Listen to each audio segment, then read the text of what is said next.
নমস্কাৰ। মই মোৰ আজি সাহিত্য বাৰ্তা শিতানত সত্ৰীয় নৃত্যৰ ওপৰত ৰচিত এখন গ্ৰন্থৰ বিষয়ে দুহাৰ ক'বলৈ লৈছোঁ। গ্ৰন্থখনৰ ৰচক পদ্মশ্ৰী সকলোৰে সন্মানীয় যতীন গোস্বামীদেৱ আজিৰ পৰা প্ৰায় 30 বছৰ আগতে গ্ৰন্থখন ৰচনা কৰিছিল আৰু শ্ৰীমন্ত শংকৰদেৱ সংঘই এই গ্ৰন্থখন উলিয়াইছিল, প্ৰকাশ কৰিছিল। সত্ৰীয় নৃত্য বৰ্তমান সমাজত অতি জনপ্ৰিয় হৈ পৰিছে। অকল আমাৰ অসমতে নহয়, ই দেশ বিদেশতো ইয়াত প্ৰচাৰ লাভ কৰিছে বা প্ৰতিষ্ঠা লাভ কৰিছে। পূৰ্বৰ গুৰুসকলৰ অশেষ চেষ্টা বা গুণীজ্ঞানী ব্যক্তিসকলৰ অশেষ চেষ্টাত ই সফল হ'ব লৈছে। ভাৰতৰত্ন ডক্টৰ ভূপেন হাজৰিকাদেৱৰ প্ৰচেষ্টাত ই আকৌ এধাপ আগুৱাই যায়। পূৰ্বতে এই সত্ৰীয় সংস্কৃতি অকল সত্ৰসমূহৰ সৈতে জড়িত আছিল,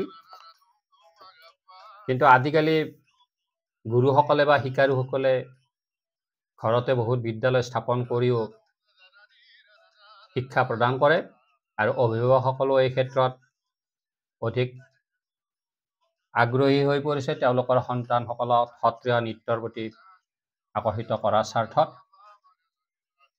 কিন্তু এনেদৰে আমি আগবাঢ়ি যাওঁতে আমাৰ কিছুমান প্ৰাথমিক জ্ঞানৰো প্ৰয়োজন হৈ পৰে। সত্ৰীয় নৃত্যৰ প্ৰাৰম্ভিক হৈছে আমাৰ মাটি আখৰা। প্ৰকৃততে মাটি আখৰা হৈছে এক প্ৰকাৰ ব্যায়াম বা শৰীৰ চৰ্চা। শৰীৰটো বা চৰ্চা কৰি যদি আমি নৃত্যৰ উপযোগী কৰি গঢ়লৈ নুঠে শৰীৰটো, তেতিয়া নৃত্য আকৰ্ষণীয় নহয় বা ইয়াত বহুতো খুঁটি নাটি ৰৈ যায়। সেয়ে প্ৰাৰম্ভিক অৱস্থাত মাটি আখৰা অতি শুদ্ধভাৱে আমি জানি ল'ব লাগে আৰু গুৰুসকলেও ইয়াৰ ওপৰত যথেষ্ট গুৰুত্ব আৰোপ কৰে। এতিয়া মাটি আখৰা সম্বন্ধে যিখন গ্ৰন্থৰ বিষয়ে মই কৈছোঁ, সত্ৰীয় নৃত্যৰ মাটি আখৰা, এই গ্ৰন্থখনত ৬৬ প্ৰকাৰৰ মাটি আখৰাৰ কথা উল্লেখ আছে।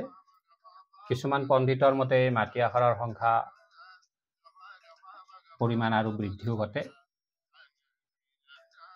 ভাষা জ্ঞান, যেনেকৈ আমি এটা ভাষা শিকিব লাগিলে ব্যাকৰণৰ জ্ঞান নাথাকিলে আমাৰ ভাষা শুদ্ধ নহয়।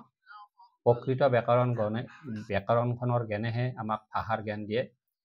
সেইদৰে প্ৰকৃত মাটি আখৰাৰ জ্ঞানেহে আমাক সত্ৰীয় নৃত্যৰ সঠিক ৰূপ প্ৰদান কৰিব পাৰে।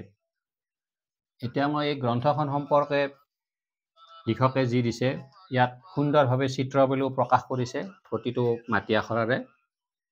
বুজাত একেবাৰে সহজ চিত্ৰসমূহো ইয়াত উল্লেখ কৰিছে আৰু চিত্ৰৰ তলত বৰ্ণনাসমূহো খুব সহজ ভাষাত দিছে, যাৰ ফলত নশিক্ষাৰুৱে এইখন সুন্দৰভাৱে পঢ়িব পাৰে, সুন্দৰভাৱে বুজি উঠে। পূৰ্বতে এই মাটি আখৰাবোৰৰ লগত বাজনাৰ ব্যৱহাৰ নাছিল কোনো ধৰণৰ। আজিকালি ইয়াত বাজনা সংযোগ কৰিছে যাতে শিকাৰুসকলে আকৰ্ষিত হয়, ভালদৰে বুজি উঠে বা দৈহিক যি ব্যায়াম কৰোঁতে, চৰ্চা কৰোঁতে, শৰীৰ চৰ্চা কৰোঁতে তেওঁলোকে কষ্ট অনুভৱ নকৰে।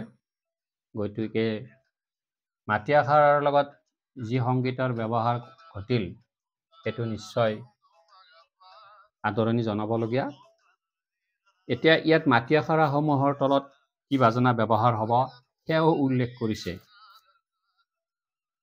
এতিয়া পুৰু সুৰা বিষয়ে ক'বলৈ যাওঁতে তাত বাজনাক এনেধৰণে উল্লেখ কৰিছে: তাক ধিনা দিধি নাও, তাত খিতা খিতি তাখি তাও। প্ৰতিটো মাটি আখৰাৰ লগতে বাজনাসমূহ দিছে। অৱশ্যে দুই এটা মাটি আখৰাৰ ক্ষেত্ৰত বাজনাৰ ব্যৱহাৰ নহয়, সেয়াও ইয়াত উল্লেখ কৰিছে। গতিকে গ্ৰন্থখন আপোনালোকে অভিভাৱকসকলে বা নশিকাৰুসকলে অধ্যয়ন কৰিব। অধ্যয়ন কৰিলে বহু পৰিমাণে উপকৃত হ'ব। সত্ৰীয় সংস্কৃতিৰ ওপৰত আজিকালি বিভিন্ন গুৰুসকলে বহু ধৰণৰ গ্ৰন্থ উলিয়াইছে। মই কেইখনমান গ্ৰন্থ ইয়াত আপোনালোকৰ ওচৰত চিনাকি কৰাই দিছোঁ। সত্ৰীয় নৃত্যৰ পৰিচয়, এইখন এখন গ্ৰন্থ, কুশলৰ পৰা গুণী নলয়, শিকাৰুসকলৰ বাবে।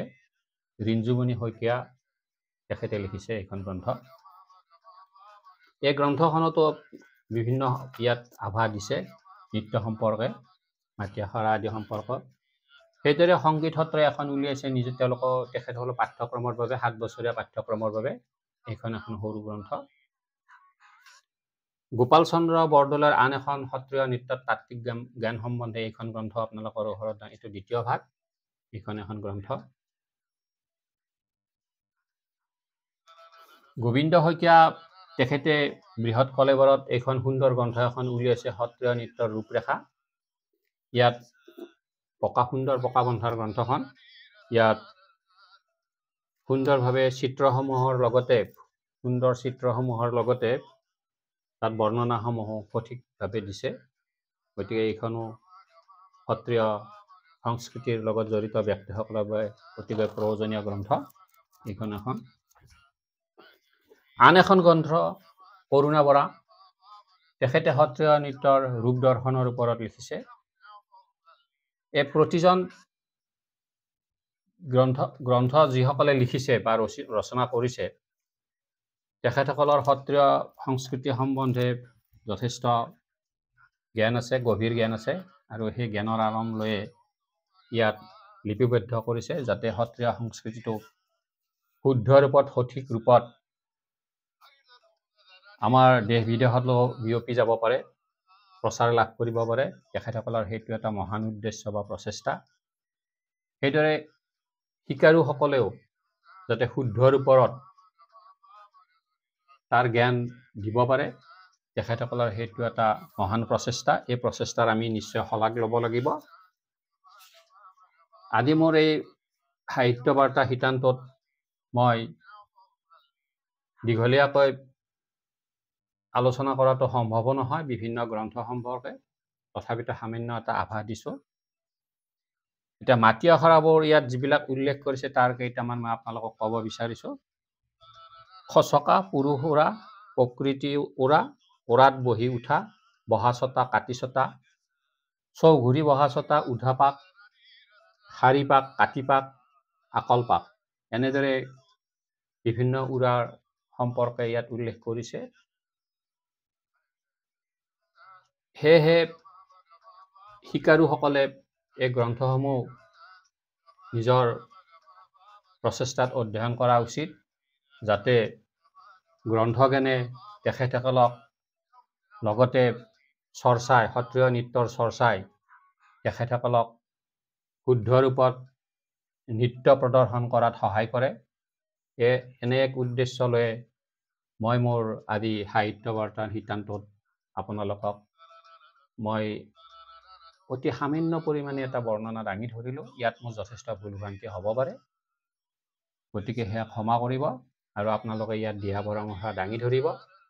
পৰৱৰ্তী আকৌ ভিন ভিন গ্ৰন্থ সম্বন্ধে আপোনালোকক বহলাই কোৱাৰ যাতে মই সুযোগ পাওঁ, এইখিনিকে মই মোৰ আজি গ্ৰন্থ বাৰ্তা, মোৰ সাহিত্য বাৰ্তা শিতানটো সামৰণি। ধন্যবাদ।